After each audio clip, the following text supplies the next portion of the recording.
biasanya kan data itu, misalkan data itu semua anggaplah numerik gitu ya, angka gitu, angka-angka.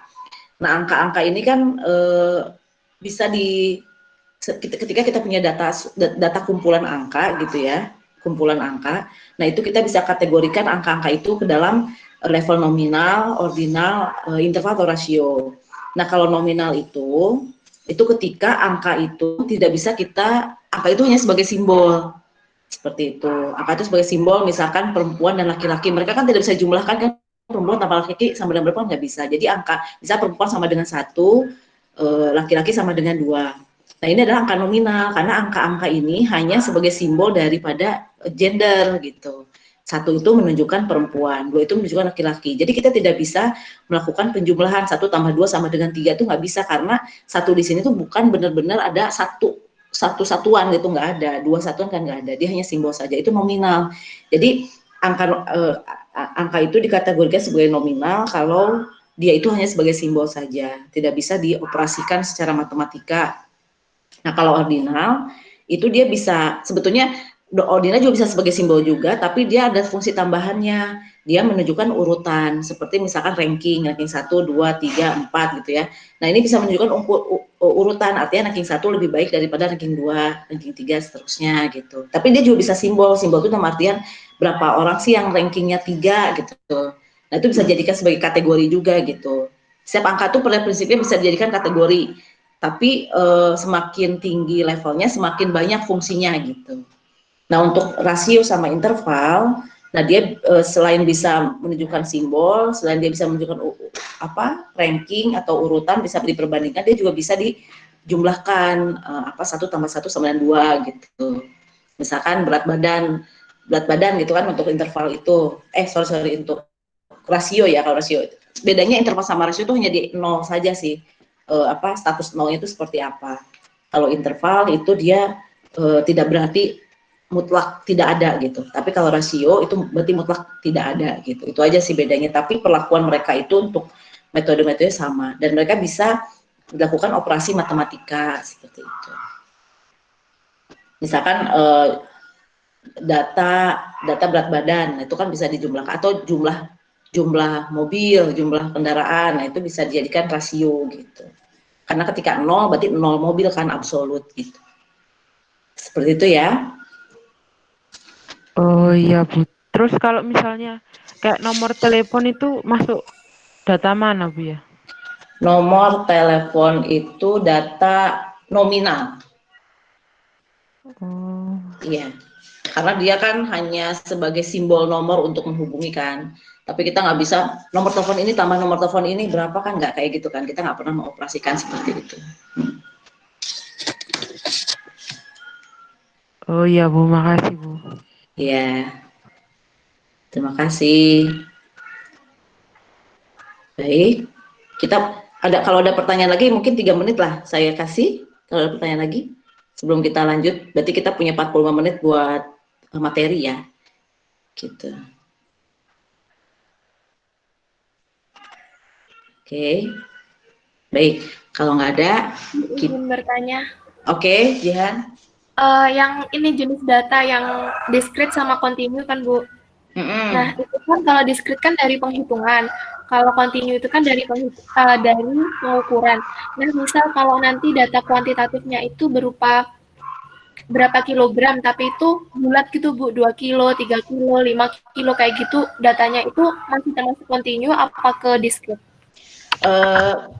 Biasanya kalau kilo itu kita bisa memungkinkan kita untuk menjadikan desimal.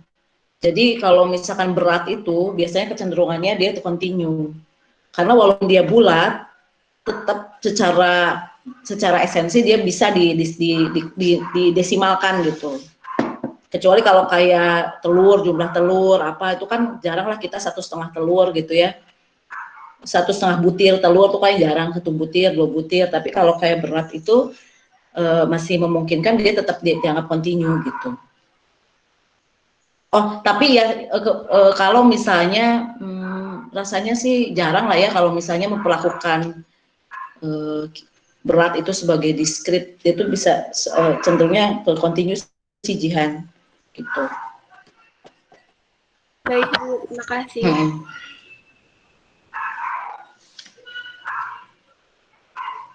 Oke, ada lagi?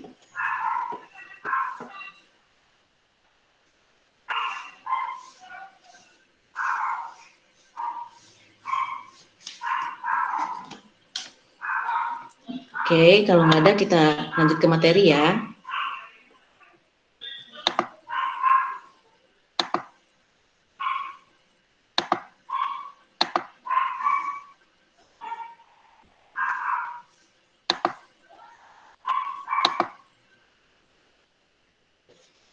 Sudah terlihat ya untuk distribusi peluang?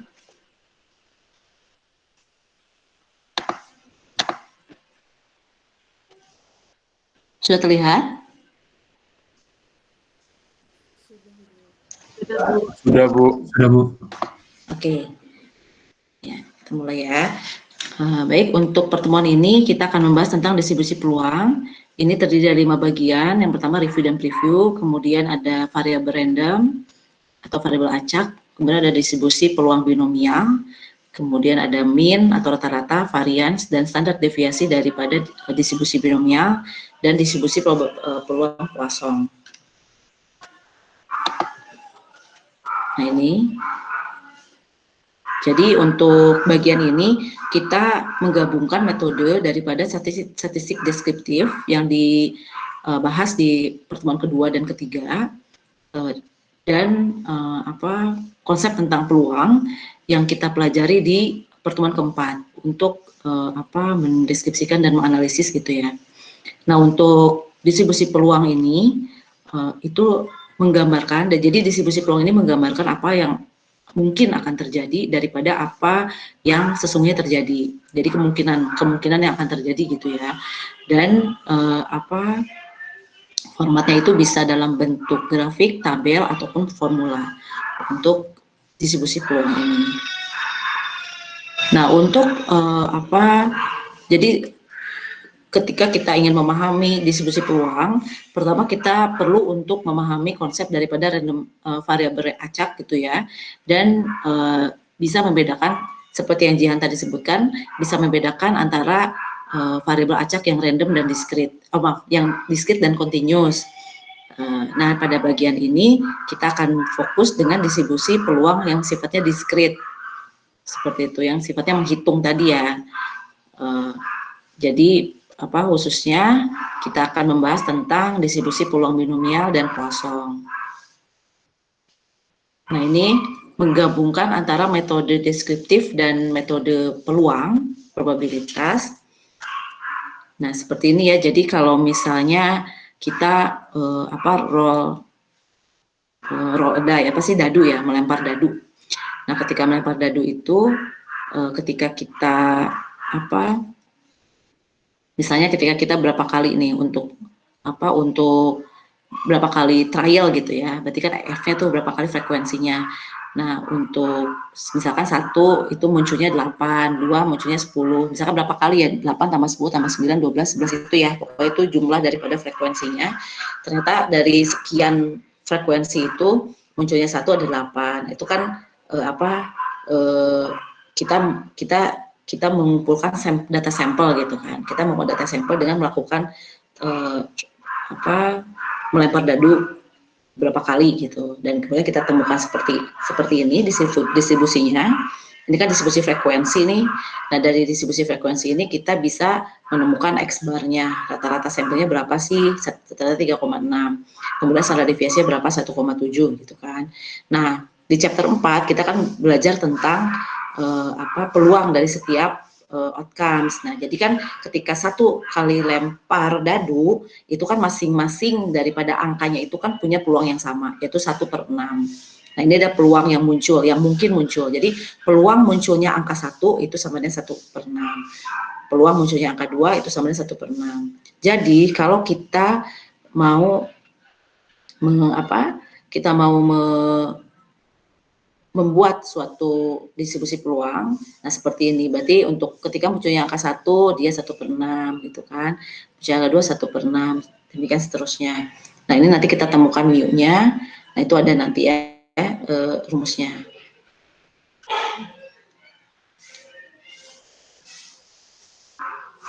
Oke.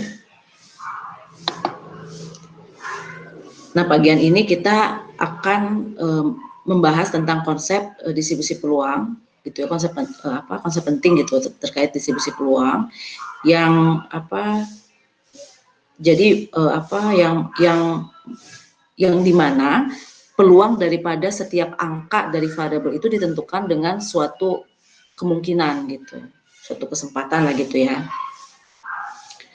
Nah, dari situ kita bisa membedakan mana saja hasil-hasil yang memang mungkin terjadi dengan kebetulan atau dengan kemungkinan, tapi ada juga yang terjadinya itu tidak biasa gitu. Jadi ekstrim gitu, maksudnya ini kaitannya dengan ini ekstrim apa enggak gitu.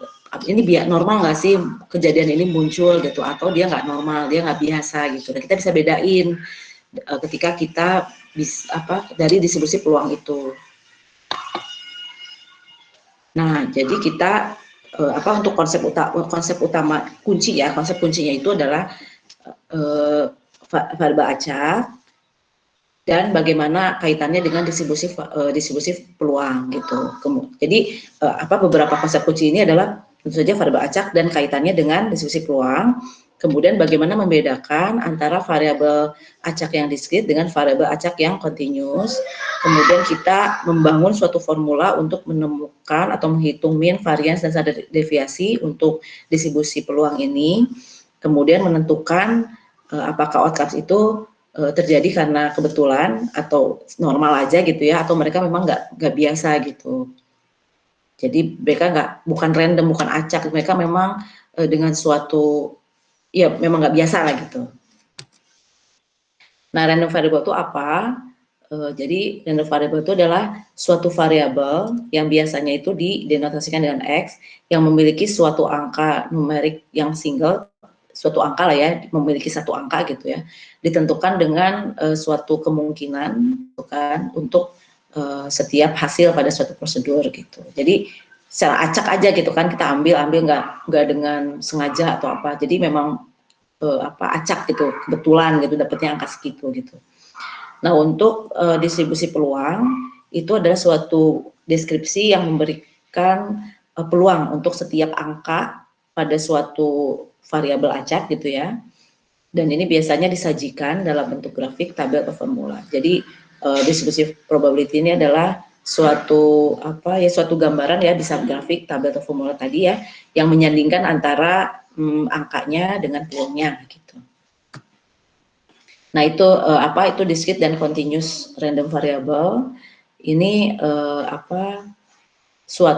kalau discrete itu suatu angka, baik angka yang terbatas maupun tidak terbatas, tapi dia itu sifatnya dapat dihitung dan dia tuh sifatnya bulat gitu ya, tidak ada desimal, dia tuh ada gapnya gitu, misalkan gapnya 1 gitu kan.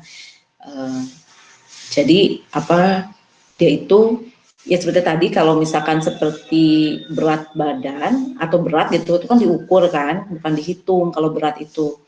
Nah, ketika dia sifatnya diukur, jadi dia tidak bisa dikategorikan sebagai diskrit walaupun sifatnya misalkan bulat, karena kalau ketika bulat itu hanya sifatnya keperluan daripada si researcher kan, tapi tetap secara nature si data weight atau berat itu dia itu merupakan data continuous karena memungkinkan untuk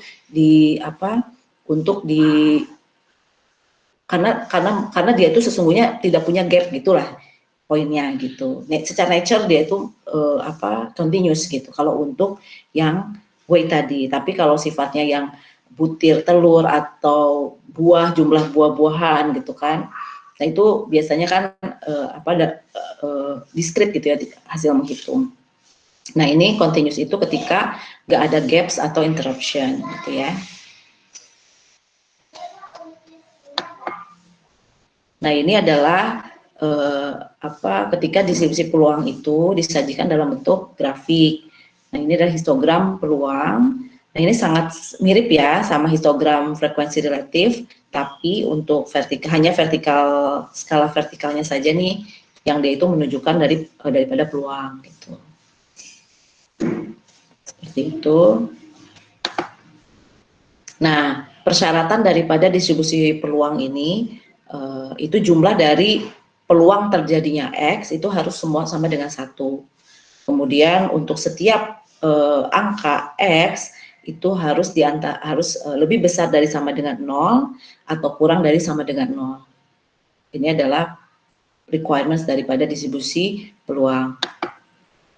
Nah, ini cara untuk mengukur mean, variance, dan standar deviasi dari distribusi peluang. Untuk mu itu diperoleh dari sigma X dikalikan dengan peluang terjadinya X, seperti itu. Terus nanti sigma square-nya juga sama, X dikurangin mu, dikuadratkan, dikalikan dengan PX. Semua dikalikan dengan PX-nya ya. Nah, ini shortcut untuk bentuk yang lain. Untuk bentuk yang ketiga ya, yang varian shortcut itu bisa juga dihitung dengan cara sigma X kuadrat dikalikan dengan peluang terjadinya X-nya, dikurangi mu square. Seperti itu. Kemudian untuk sigmanya diakarkan. Sigma atau standar deviasi itu berarti akar daripada sigma square. Nah, untuk aturan pembulatan untuk mu, sigma, dan sigma square itu kita menambahkan satu desimal ya. Menambahkan 1 desimal dari original data kita gitu. Jadi kalau misalkan data kita integers atau data kita nggak bulat gitu ya, nggak ada komanya, berarti untuk angka mu, sigma, dan sigma square kita tambahkan 1 desimal. Ini sudah pernah dibahas juga sama dengan sebelumnya. Nah, ini untuk mengidentifikasi hasil-hasil yang unusual atau tidak normal ya. Nah, kita pakai range rule of thumb yang kemarin kita pelajari itu, bahwa kalau yang normal itu di antara 2 standar deviasinya dari rata-ratanya. Jadi kalau untuk maksimumnya berarti mu plus 2 kali sigma. Kalau minimumnya mu kurang 2 kali sigma. Jadi kalau unusual itu terletak lebih daripada mu maksimum usual value itu, atau kurang dari minimum usual value. Itu kita kategorikan sebagai unusual results. Nah, untuk probability-nya, untuk mengidentifikasi peluang hasil yang unusual gitu ya. Jadi ini kita pakai yang kemarin juga sudah kita singgung ya, tentang real event rule for untuk statistik inferential ini. Jadi kalau kita punya asumsi bahwa misalnya asumsinya bahwa koin itu kan fair kan, maksudnya enggak cenderung ke kepala atau ke buntut gitu kan, head atau gitu kan.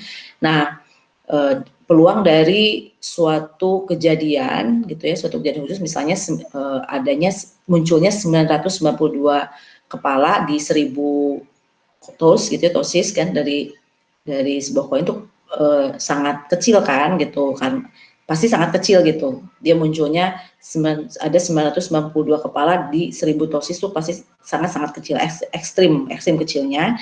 Maka kita bisa simpulkan bahwa asumsinya itu nggak benar. Jadi koin ini ada kemungkinan koin ini dikasih sesuatu gitu, karena kalau misalkan koin itu as it is gitu ya, dia pasti akan fair gitu antara head sama tail. Tapi ketika dia cenderung ke heads gitu ya, cenderung nih kan, ini kan sangat ekstrim gitu kan, ada 992 heads, berarti dalam hal ini koin itu pasti ada sesuatunya, misalnya dia dikasih pemberat di bagian heads-nya gitu, kayak gitu. Jadi udah nggak fair lagi nih koin ini, sesuatu yang artinya bahwa koin itu fair, asumsinya kan seperti itu nggak benar, karena ketika hasilnya itu menunjukkan sangat kecil terjadi adanya 992 heads. Tapi kalau misalnya ada 500 heads gitu, dan ternyata peluangnya itu ada 0,5 dari situ. Nah, itu kita bisa simpulkan bahwa asumsinya itu benar gitu, karena peluang terjadinya itu besar gitu. Nah, ini kita mengidentifikasi masih ya peluang hasil yang unusual gitu. Nah, bagaimana? Nah, kalau misalkan ada 2 jenis gitu ya, 2 kategori, ada unusually high sama unusually low. Nah, kalau unusually high itu yang tidak unusual tinggi gitu ya. Berarti ketika jumlah daripada suksesnya itu, atau kita X itu misalkan sukses gitu ya. X itu mendenotasikan sukses di antara end trial gitu. Nah, dia itu akan unusually high ketika peluang dari munculnya X atau lebih itu kurang dari 0,05. Tapi dan kalau misalkan dan dia itu akan unusually low kalau peluang dari munculnya X atau lebih kecil itu kurang dari 0,05 juga gitu. Itu kita bisa kategorikan sebagai unusual. Nah, expected value dari variabel acak yang diskrit itu kita denotasikan dengan E. Nah, ini adalah menunjukkan angka rata-rata dari outcomes gitu. Dan ini kita bisa hitung dengan cara sigma X dikalikan dengan PX-nya. E itu sebetulnya sama dengan mu. Itu rata-rata ya. Min.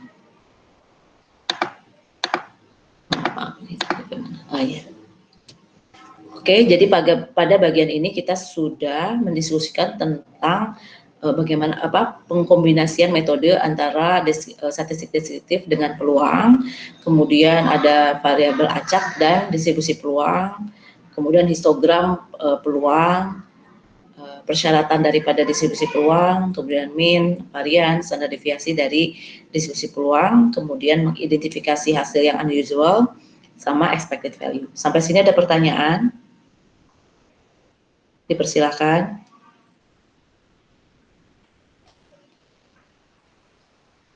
Suara saya terdengar ya? Terdengar? Terdengar, Bu. Oh iya, baik. Ada pertanyaan sampai sini? Atau sudah jelas? Cukup jelas? Jelas kok, Bu. Oh iya. Baik, kita lanjut ke distribusi peluang binomial.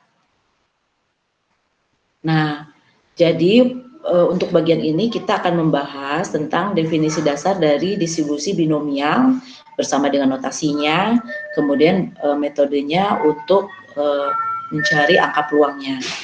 Nah, untuk distribusi peluang binomial ini itu untuk ketika ini kan distribusi peluang itu ketika kondisinya itu jadi hasil-hasil atau outcomes-nya itu ada terbagi menjadi dua kategori saja. Jadi kan itu kan kondisi itu kan bisa berbagai macam kan. Nah, ketika ada kondisi di mana outcomes-nya itu terdiri dari dua kategori, misalnya bisa diterima atau tidak bisa gitu kan, atau bertahan atau mati gitu. Cuma hanya ada dua nih kemungkinannya, atau lahir gitu ya, kelahiran berarti kan antara laki-laki dan perempuan saja. Atau antar coin di toes gitu ya, berarti kan antara head dan tailnya gitu. Itu kan hanya ada dua. Tapi kalau kayak ada lagi kan lebih dari dua, misalnya kayak dadu itu kan ada 6 kemungkinannya. Itu dia tidak termasuk ke dalam binomial. Jadi binomial itu hanya berlaku untuk kondisi di mana terdapat dua outcome seperti itu. Nah, itu kita ketika ada kondisi seperti itu, maka kemungkinan dia masuk ke dalam distribusi peluang binomial gitu. Nah, distribusi peluang binomial itu merupakan hasil daripada suatu prosedur yang memenuhi persyaratan ini gitu ya, 4 persyaratan ini. Jadi kita bisa menyimpulkan bahwa suatu data itu memiliki distribusi peluang binomial kalau dia memenuhi 4 kriteria ini.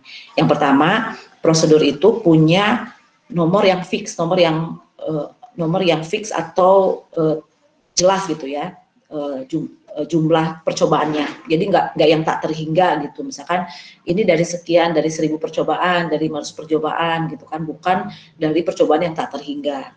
Terus trialsnya itu harus independen. Nah, kemarin kita sudah membahas tentang independen. Jadi di independen itu kan di mana peluang dari suatu kejadian tertentu itu tidak mempengaruhi peluang daripada kejadian lainnya. Jadi tidak ada pengaruh lah antar kejadian terhadap peluang kejadian lain. Itu kan independen. Nah, dia harus independen. Kalau nggak independen, kalau dia sifatnya dependen, maka binomial ini tidak bisa diterapkan. Kemudian tiap trial itu yaitu harus bisa diklasifikasikan ke dalam dua kategori seperti sukses dan failure gitu ya. Dan yaitu peluang sukses itu akan sama lah untuk setiap trial. Nah, misalkan ini S dan F itu sukses dan fail. Sukses itu artinya munculnya kejadian yang kita mau gitu ya. Itu kita namakan sukses. Nggak berarti sukses itu hal yang baik, enggak sih. Yang penting apa yang menjadi scope yang kita mau. Nah, sukses itu artinya munculnya kejadian yang kita harapkan, atau dalam pertanyaan atau dalam soal gitu ya. Nah, untuk P dan Q itu, untuk P itu adalah peluang terjadinya sukses. Jadi kejadian yang kita harapkan tadi. Kalau for F itu peluang terjadinya failure gitu. Dan itu dinotasikan dengan P. P itu berarti angka peluangnya. Sementara Q itu angka peluang daripada munculnya kegagalan gitu, failure. Nah, ini untuk notasinya. M itu menunjukkan angka yang fix dari percobaan atau trials gitu ya. Nah, X itu adalah angka-angka yang tertentu gitu daripada munculnya sukses di end trial gitu. Dan X ini bisa angka bulat, dia merupakan angka bulat apapun antara 0 sampai N gitu. Terus P itu menunjukkan peluang terjadinya kesuksesan ya di satu trial daripada end trial. Jadi peluang terjadinya kejadian yang kita inginkan, sukses ini di satu percobaan dari end trial. Nah, Q itu peluang terjadinya failure di satu trial dari end trial tadi. Nah, peluang P dalam kurung X itu menunjukkan peluang dari ada terjadinya sukses tepat X gitu ya, sebesar X gitu di antara end trial.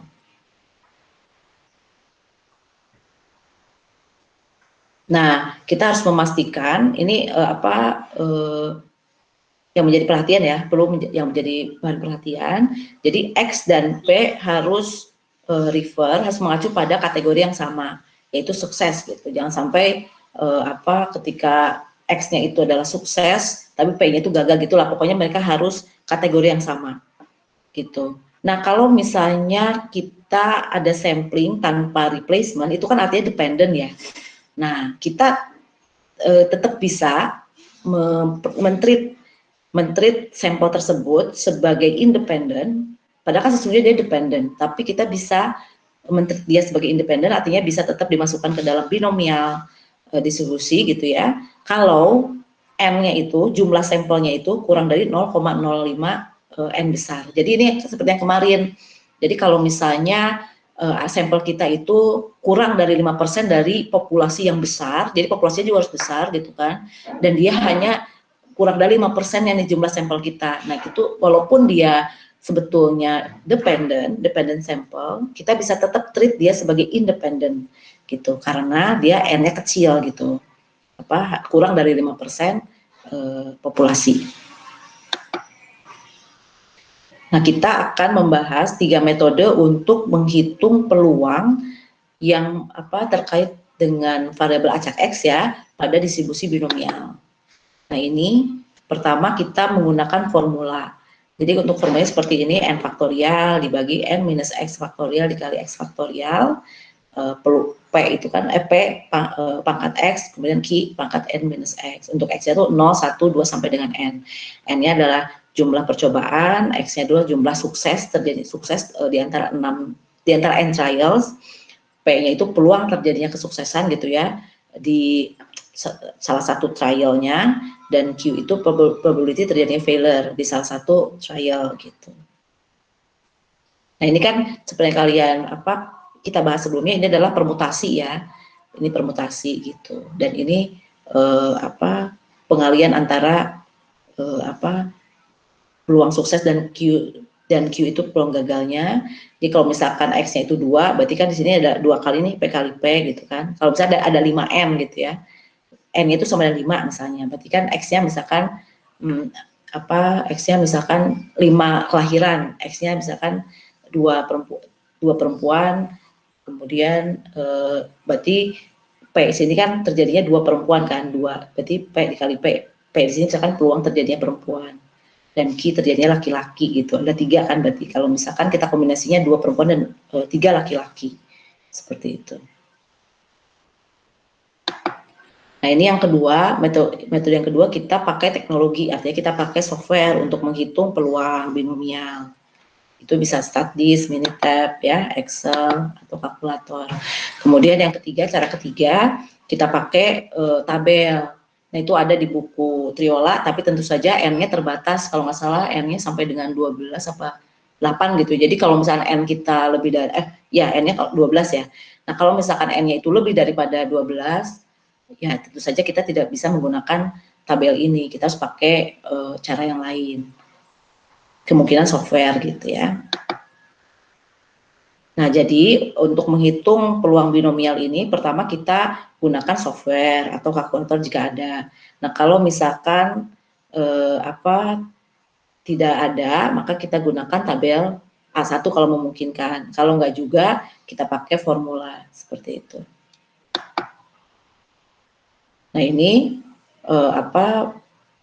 rasionalnya ya untuk formula probability peluang binomial itu. Nah, ini kan berarti permutasi, artinya jumlah outcomes dengan tepat X yang muncul gitu ya. Nah, ini kan ada berapa banyak nih kombinasi. Kan kalau misalkan sample space itu kan terdiri dari berbagai macam kombinasi kan. Nah, ini kombinasi dengan X yang kita mau gitu. Nah, ini kan kita bisa hitung dengan permutasi ini. Dan ini, nah, dan ini peluang X suksesnya dari N trial pada setiap P itu kan peluang sukses pada suatu trial gitu kan. Seperti itu. Nah, jadi pada bagian ini kita sudah membahas tentang definisi dari distribusi peluang binomial, notasinya, kemudian apa hints yang penting, kemudian metode untuk menghitung, ada 3 metode untuk menghitung, dan rasionalnya dari formulanya. Gitu. Sampai sini ada pertanyaan?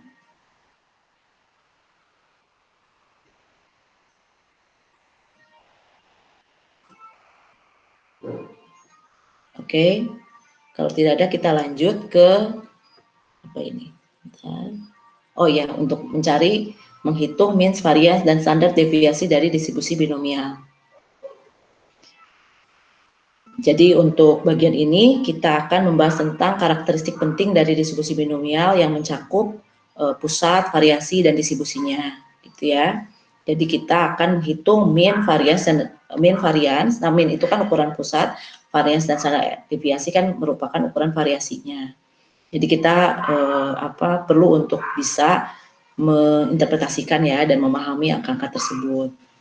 Nah, ini untuk mean-nya. Ini tadi sudah ya sekilas bahwa mu daripada peluang diskrit itu dihitung dengan sigma X dikali dengan peluangnya, peluang terjadinya X, kemudian variansnya sigma dari X square dikali dengan peluang terjadinya X-nya dikurangi mu square, kemudian standar deviasinya adalah akar daripada sigma square.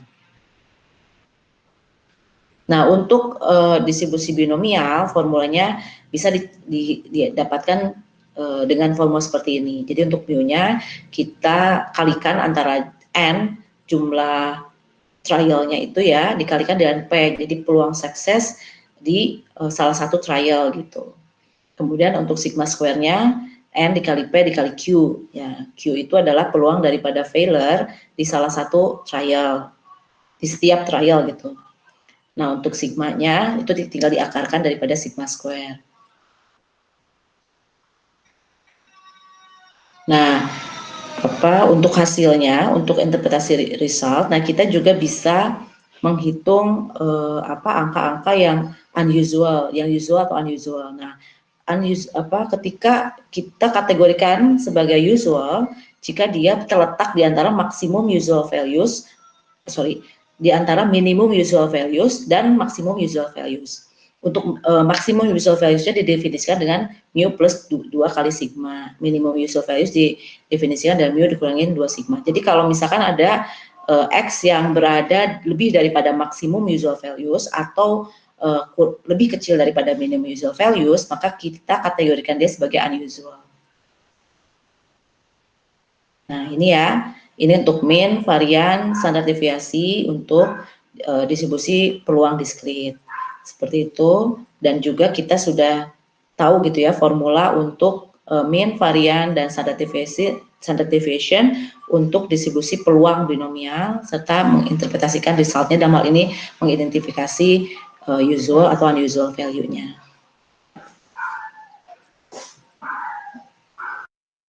Baik, sampai sini ada pertanyaan?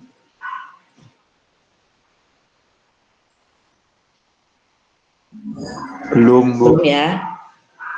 Oke, kita lanjut ke distribusi peluang Poisson. Nah, distribusi Poisson ini merupakan distribusi peluang diskrit yang lain selain daripada distribusi binomial ya. Dan ini biasanya digunakan untuk suatu kejadian yang sangat jarang terjadi gitu. Kalau tadi kan binomial kan misalnya kita peluang terjadi suatu kejadian itu misalkan toss koin itu kan berarti sepersetengah atau enggak roll a dice itu dadu gitu ya, itu kan 1/6 itu kan masih relatif besar. Nah, untuk distribusi Poisson ini biasanya untuk kejadian-kejadian yang peluangnya itu sangat-sangat kecil, misalkan 0,00005 gitu. Nah, itu kita bisa menggunakan distribusi Poisson untuk menghitung peluangnya. Nah, ya, jadi distribusi Poisson itu merupakan distribusi peluang diskrit di mana untuk suatu kejadian pada suatu interval gitu ya, dan kejadiannya ini sangat kecil gitu peluangnya, seperti itu ya. Nah, untuk formulanya itu peluang terjadinya X itu kita rumusnya mu pangkat X, di mana mu itu adalah rata-rata ya, dikali dengan ekspektasi pangkat minus mu dibagi dengan X faktorial, di mana bukan ekspektasi, eksponen ya. E-nya itu adalah 2,71828.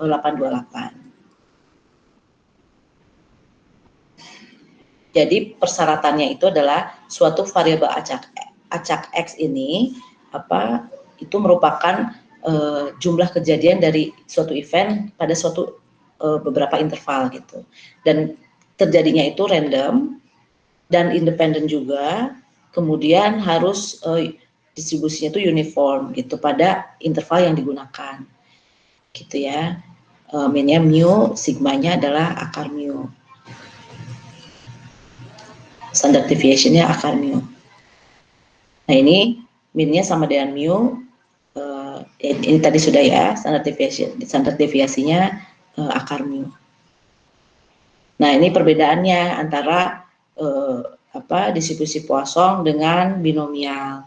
Jadi kalau distribusi binomial itu dipengaruhi dengan sampel size n, dengan ukuran sampelnya ya, atau n ini kan tadi percobaannya, trials gitu, dan peluang p-nya untuk menghitung peluang itu ditentukan dari sampel size dan probability p, di mana kalau Poisson itu hanya ditentukan dari min-nya mu. Nah, untuk binomial itu kan possible value-nya terbatas gitu ya, antara 0, 1 sampai dengan n. Tapi kalau untuk Poisson itu nggak ada upper limitnya, jadi 0, 1, 2 sampai tak hingga gitu. Nah, tapi Poisson ini bisa dijadikan suatu pendekatan ya ke distribusi binomial ketika R-nya itu besar dan P-nya itu kecil. Jadi N-nya itu lebih dari sama dengan 100, NP-nya kurang dari 10 gitu. Jadi kita bisa menghitung min-nya itu dengan proksi binomial ini, distribusi binomial gitu.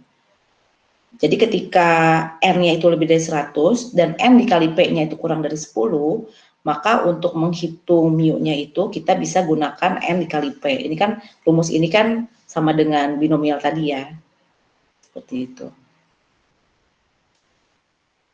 Baik, jadi pada bagian ini kita sudah membahas tentang definisi distribusi Poisson, kemudian persyaratan daripada distribusi Poisson, perbedaan antara distribusi Poisson dan binomial, kemudian approximate pendekatan Poisson ke binomial gitu.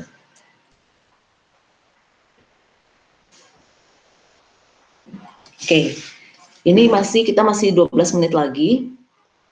Barangkali ada yang mau ditanyakan?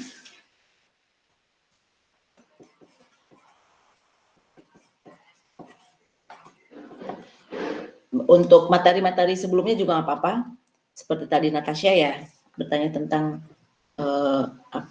nominal, ordinal.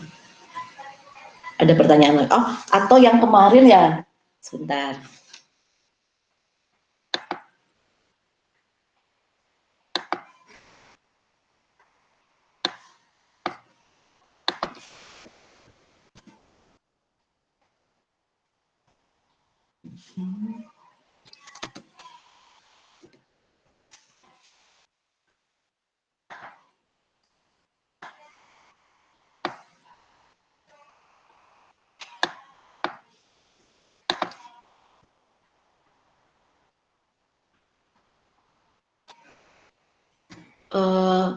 Yang terkait WiFi kemarin, masih ingat yang latihan soal kemarin? Untuk WiFi? Iya, Bu. Ya, nah itu kan kalau misalnya sampelnya itu diperoleh dari dari voluntary sampling. Ada yang bisa menjawab itu seperti apa? Dampaknya terhadap hasil yang kita peroleh?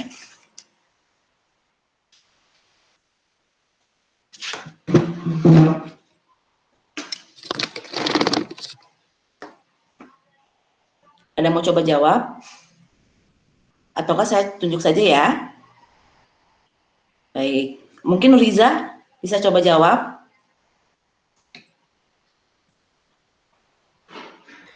Iya Bu, yang mana ya Bu? Oh, jadi mungkin ini kasus umum aja. Misalnya ada polling. Kalau ini kan saya lupa ya soalnya ya. Jadi misalnya ada polling, misalkan menghasilkan, oh ternyata hasilnya sekian gitu. Ternyata polling ini dari voluntary sampling. Nah itu dampak terhadap hasil yang kita dapatkan itu seperti apa? Ini secara umum aja. Karena ini berlaku secara umum. Jadi kalau ada suatu polling dan kita punya hasil, misalkan oh ternyata pollingnya misalkan setuju atau tidak setuju atau polling ini siapa presiden yang akan menang, misalnya yang kemarin lah taruh ya, misalnya Presiden Jokowi misalkan 51%, untuk yang kandidat yang lainnya misalkan 49% misalkan gitu. Tapi ternyata hasil si samplingnya itu dari voluntary sampling. Nah itu dampak terhadap hasilnya itu seperti apa ya? Kalau seingat saya yang pernah Ibu jelasin itu kayak jadinya nggak, misalnya di daerah itu emang orangnya itu pada mendukung lebih ke sisi kubu yang A, Bu. Jadi kalau hasilnya menimbulkan yang menang itu A, itu nggak valid gitu ya Bu? Ya, setuju ya semua ya, betul Riza. Terima kasih. Berarti alhamdulillah sudah paham ya. Jadi kalau untuk voluntary itu itu perlu kita hati-hati karena yaitu betul kata Nuriza. Jadi ada kecenderungan nanti orang-orang yang pendukung tertentu saja yang mau memberikan suara misalnya gitu. Jadi memang untuk sampling ini harus hati-hati. Yang paling ideal itu yang random sampling tadi gitu. Jadi hasil apapun itu akan dipertanyakan ketika cara samplingnya adalah dengan cara voluntary. Baik, terima kasih. Terus untuk yang redundancy, yang ketika ada pesawat dia ada satu mesin di mana satu mesin ini berpeluang rusak misalkan sebesar 0, berapa gitu ya. Nah, ketika ada 3 mesin, nah itu prinsipnya jadi seperti apa? Ada yang bisa menjawabkan? Ada yang bisa mencoba menjawab untuk yang prinsip redundancy ini? Coba menjelaskan.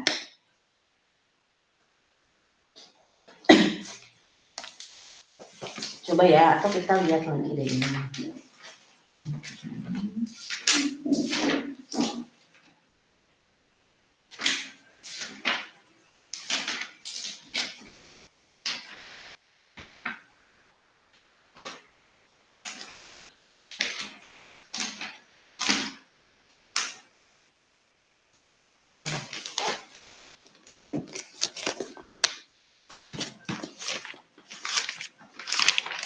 Coba saya lihat lagi.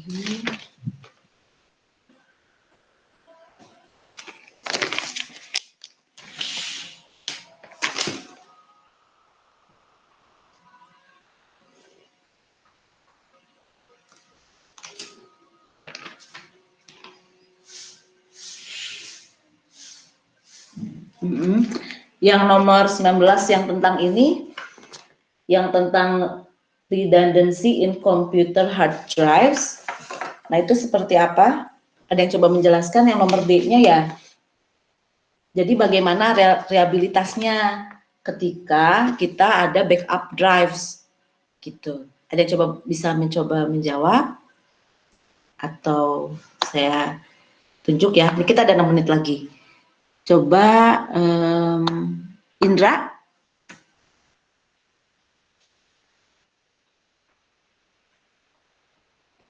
Indra bisa coba jawab? Iya Bu, maaf tadi gimana Bu? Iya, jadi kan kita kan kalau misalnya pertanyaannya itu untuk drives itu ada 2% kan, ada 2% dia kemungkinan rusak. Nah, apa pengaruhnya ketika kita punya lebih dari satu drives gitu? Apa sih pengaruhnya terhadap reliabilitas daripada komputer ya? Komputer gitu. Seperti apa?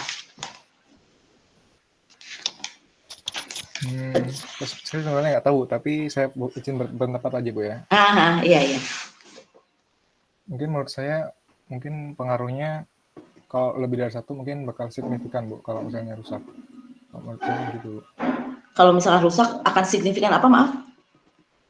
Akan signifikan pengaruhnya terhadap komputer itu tadi. Kalau misalnya rusak, soalnya kan kalau banyak sih kan, kalau cuma 2% sih mungkin nggak terlalu pengaruh ya. Kalau Oke. mungkin pengaruh. Oh, iya maaf. Tahu, sorry, Bu. Oke, berarti saya betul. Berarti informasi yang saya sampaikan berarti kurang. Jadi dalam konteksnya, jadi kan satu hard disk itu kan 2% ya kemungkinan rusaknya. Nah, kalau dia punya backup lebih banyak, artinya ketika ini rusak bisa digantikan dengan hard disk yang lain gitu. Jadi dia sifatnya menggantikan, bukan semuanya harus berfungsi, enggak sih, dia satu-satu gitu. Sifatnya menggantikan. Nah, berarti kan lain ya, berarti informasi yang disampaikan berarti kan kurang ya. Nah, jadi dia sifatnya seperti itu. Jadi kalau dalam kondisi seperti itu bagaimana? Jadi sifatnya mesin yang lain itu malah sebagai backup gitu, kalau yang satu rusak. Berarti gitu bagus malah nggak Bu? Ya, berarti kalau kayak gitu bagus kan? Artinya reliabilitas daripada backup data kita semakin tinggi gitu kan? Nah ini prinsip betul. Ini prinsip daripada redundancy. Jadi ketika ketika kita hanya rely on satu drive, itu kemungkinan peluang untuk rusaknya kan semakin lebih besar kan dibandingkan kalau kita punya lebih banyak drive sebagai backup gitu kan. Iya, Bu. Jelas ya? Semakin bagus gitu ya. Semakin bagus karena kan peluang untuk rusaknya semakin kecil gitu. Iya. Makasih Bu. Gitu ya, jelas ya. Ini kita masih punya 4 menit, masih ada yang mau didiskusikan? Bebas, mau materi apapun? Bu, masih belum jelas Bu yang tadi Bu. Kenapa kok malah peluangnya makin sedikit Bu ya rusaknya? Bukannya kalau misalnya kita punya cadangan Bu ya, kan semakin kita nggak care sama yang punya kita nggak sih Bu? Karena untuk yang tadi ya soal nomor 2 ya? Iya Bu. Iya, karena ketika kita hanya punya satu mesin, satu drives, itu kan peluang kita untuk rusak kan 2% ya? Betul? Iya Bu. Betul, tapi kalau kita punya dua drives, yang satu sifatnya membackup, berarti peluang untuk rusaknya berapa? Peluang dua ini untuk menjadi rusak salah satu gitu. Oh sorry. Itu kan kalau peluang dari dua, gini. Kalau untuk peluang satu drive rusak itu kan 2%. Sekarang kalau peluang 2 drive rusak itu berapa? Berarti 2% dikali 2% kan? 4% gitu. 2% dikali, sorry. Sama dengan 4 per 10.000 ya? Oh iya sih. Iya kan? Iya. 4 per 10.000 berarti peluangnya lebih kecil kan untuk rusak? Iya. Oh iya Bu Jun Bu, makasih Bu.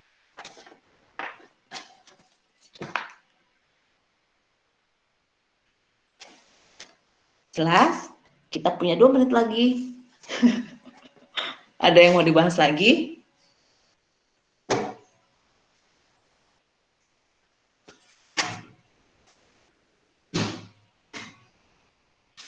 Baik, kalau misalkan nggak ada, mungkin sekarang sudah 8:29, 1 menit. Nanti soal kuis sudah saya upload sudah masuk ke classwork semua ya? Saya sudah share tadi ya untuk classworknya. Iya, Bu. Oke, ya kalau begitu barangkali kita akhiri untuk sesi untuk sesi materi hari ini. Saya terima kasih semuanya sudah hadir. Berarti semua ini hadir ya hari ini. Baik, saya tutup. Hadir. Oke, saya tutup ya. Assalamualaikum warahmatullahi wabarakatuh. Semoga sukses ya kuisnya ya. Iya, Bu. Iya, Bu. Iya, Bu. Waalaikumsalam warahmatullahi wabarakatuh. Waalaikumsalam warahmatullahi wabarakatuh. Ya, sukses ya. Terima kasih. Iya, Bu. Ya, sama-sama, Bu. Izin live ya. Iya, Bu. Ya, Bu.